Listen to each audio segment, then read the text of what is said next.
So, you got to understand that. Oh, Stephen A., it's going to be an emotional night. Did he make a mistake, do you think, Dwyane Wade, leaving the Heat? It doesn't look that way at this moment with the Miami Heat being 2-4 and starting the likes of some dude named Luke Babbitt, for crying out loud. But I will tell you that I do think he made a mistake because, I mean, it's a personal feeling for me. I think the Miami Heat is a first-class organization. I think that Dwyane Wade is the greatest champion that South Beach has ever seen. He is South Beach, for crying out loud. It's Wade County down there. And seeing him in another uniform, it just should not have come to this. I don't blame him for it.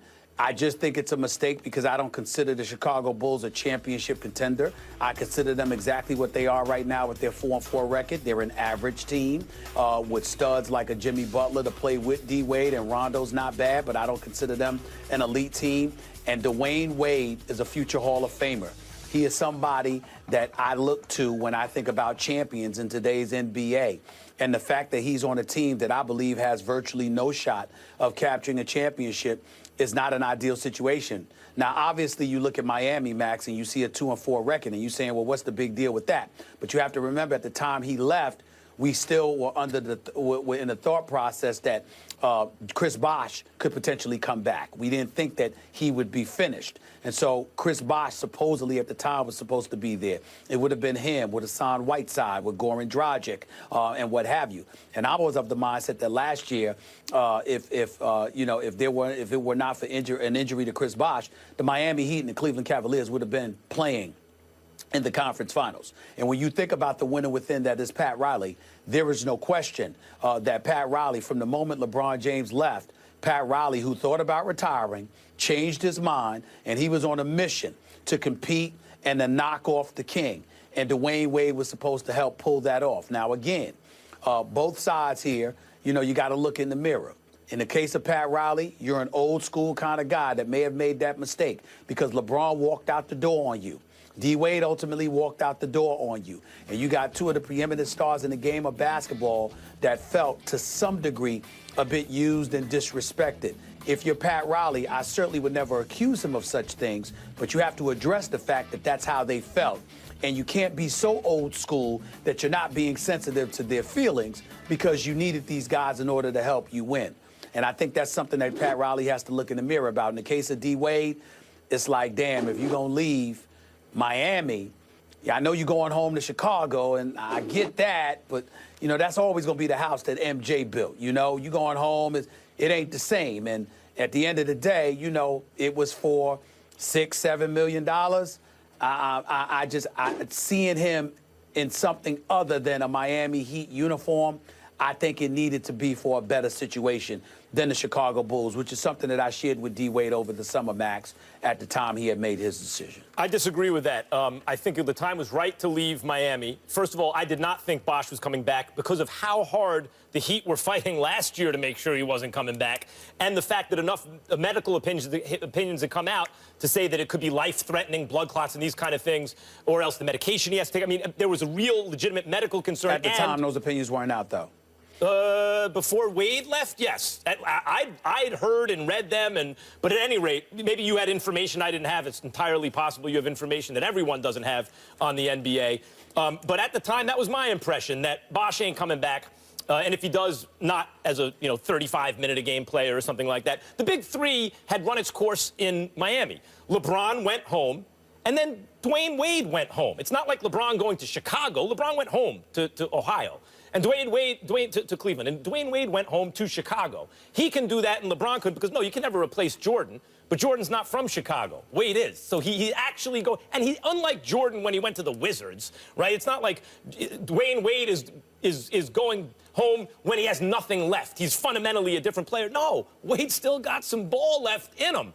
So that's a little bit different than just an old player leaving. If you look at the history of the Miami Heat and Pat Riley, and they're one and the same, really, Pat Riley starts by grabbing Alonzo Mourning and Tim Hardaway, a guard and a big, and he goes on a run there. Not quite good enough. So then he gets Shaq and Wade, and he wins the whole thing. And then Shaq gets a little older, and so now you get the big three, and he wins the whole thing again. But it's boom bust with Pat Riley, the way he's run the Heat. It's you wait to get your ducks in a row, put it all together, try to be really good, and then there's a fallow period after that. And I think it's fair to say, although I agree with you, if every little thing went right on the Heat last year, maybe they could have wound up in the conference finals. I think it's fair to say that they're in more of a fallow period right now, the Heat. And I think Wade may have seen that coming, and or whether or not he did, that's the fact of the matter. And he looks at Chicago and goes, I can go home when I can still ball. I can't pass that up.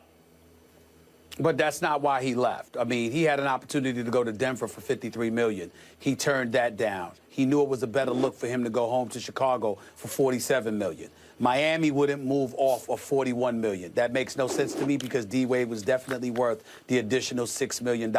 He felt disrespected. He felt taken for granted. He knew that they had to prioritize Hassan Whiteside, re-signing him. He had no problem with that. Hassan Whiteside shoved aside $4 million so they could have max dollars to give to Kevin Durant in the event that they got KD. Where I totally fault Miami is when you knew that you could not get Kevin Durant. That was when you should have stepped up and gave D-Wade that additional $6 to $7 million that he wanted. The fact that you wouldn't do so when the various times in the past you had asked him to take a pay cut, and then you turn around and say, well, we really didn't ask him. He elected to do so because he wanted to have a better team. We appreciate it, but blah, blah, blah. That doesn't cut the mustard. So if you're talking about culpability, I agree with you that it's mostly on Pat Riley, who's first class all the way, who's an elite champion. I love what he represents and what he means to the game of basketball in the NBA. But I think he could have handled the D-Wade situation just a little bit better. Let me ask you this. At the same time, because sometimes two things happen at where they just dovetail well. On the one hand, nicely, like, Wade gets to go home. On the other hand, Pat Riley gets out of the real decline years of Wade's career where he goes from still a really good player to, at the end of a contract, maybe not such a good player who you have to pay money and use up cap space on. Well, first of all, D-Wade is averaging 17 and 4 right now. Yeah, last year he was averaging 19. Last year he looked like he had become younger than he looked the previous years. So once he's proven to you that you've underestimated him because of the bevy of injuries he had prior to that, then excuse me, again, if we're talking about a new contract with an additional $20 million or something like that, I get you, Max. $6 to $7 million. No, I'm saying Pat Riley could use that as an excuse. You got to come up to that if you're. I'm just saying. You got to come up to that if you're Miami. Pat Riley is using that as an excuse to move on, to turn the page on Wade in a way that doesn't look terrible for him. Guys, we got to move on because I want to have time for this next subject. Wait, I'm sorry. That's probable, but it shouldn't happen. It shouldn't have happened. All right. Coming up next. Welcome back to First Take, presented by Bass Pro Shops. Monday night, there was a controversial play involving Richard Sherman and Bills kicker Dan Carpenter, where Sherman should have been flagged for unnecessary roughness. Dan's wife, Kayla Carpenter, took to Twitter with a highly offensive visual and message directed towards Richard Sherman, insinuating he should be treated like an animal. Kayla received a lot of backlash for her tweet and released the following statement. My attempt at humor during a heated and highly controversial NFL game has not been received the way I intended. When I saw the out-of-control nature of the events that happened on the field, I jokingly wanted to relate it to life on the farm where I grew up and how it would have been handled there. Unfortunately, I did not realize that a tone of racism would dominate the response to what I intended to be a lighthearted defense of my husband. Regardless of the narrative that has been attached to my post, it was never intended to be related to race or the disgusting hatred that creates for the basis of racism.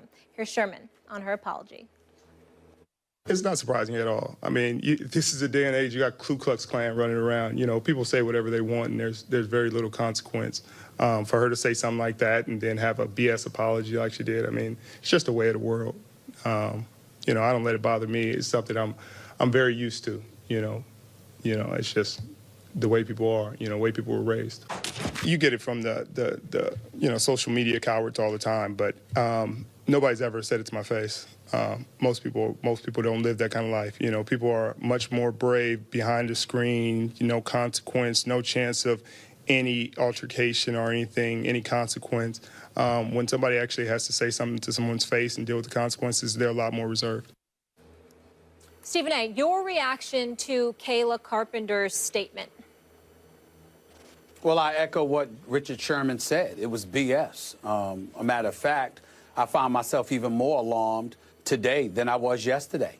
Yesterday, I thought she came across as highly insensitive. When you're talking, when you're comparing Richard Sherman to an animal and you're talking about castrating him, I didn't bring up the word racism or anything like that because I was just saying it came across as highly insensitive, and that's how you looked.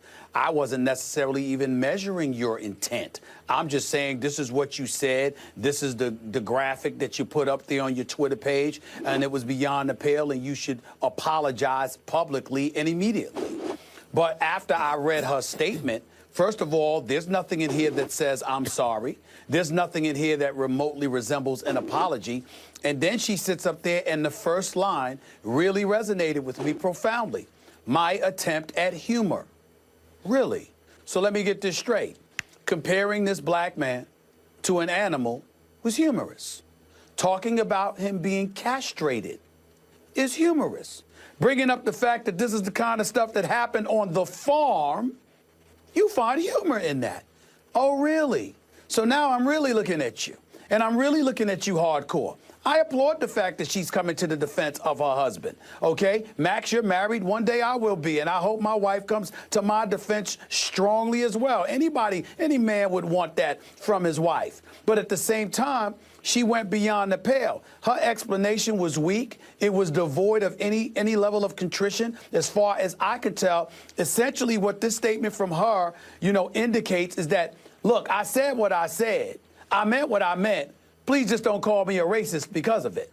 And she seems oblivious to the fact that this is something that black men have had to deal with throughout our history. And when you look at a guy like Richard Sherman, who was from the streets of Compton, went to Stanford, graduated from Stanford, and still had a year of eligibility left for football. So while he stayed there to play football, he was going for his master's. This is who we're talking about. Perennial All-Pro, a multi-millionaire, highly accomplished at what he does. And oh, by the way, dreads and all, tats on his arms and all, has never been in trouble with the law. This is who we're talking about here. And that's the way you're talking about, because your husband, a kicker, all right, got hit by Richard Sherman in a fashion where he should have clearly been flagged for roughing the kicker penalty. That's all you got. And this is what prompted you to go to this point. So her apology indeed was BS, because it was no apology whatsoever. It was devoid of contrition. And as far as I'm concerned, she should be ashamed of herself, and we should still be demanding an apology from her towards Richard Sherman, whether he does or not. Because throughout our history, plenty of black men have been stigmatized and characterized in such a salacious and insulting fashion. And if that had been done to her by Richard Sherman, I assure you the consequences would have been far more profound in the court of public opinion. The same should be applicable to her. She should not get a pass on this at any turn. We went over a lot of this yesterday, and I talked about the history of race and gender, and when they intersect at times, white women toward black men, objectifying them, dehumanizing them in this kind of way especially resonates. And, of course, people immediately, their mind is going to go to race. Now, if whether or not you find her explanation credible, and I think it strains credulity that she is existing in her own mind in this post-racial world, particularly given what's just gone on in our politics in this country, you mentioned it. She never said, I'm sorry. That was not an apology. So there was nothing for Richard Sherman to accept or reject. She never said, Richard Sherman, I'm sorry. I said this and I shouldn't have.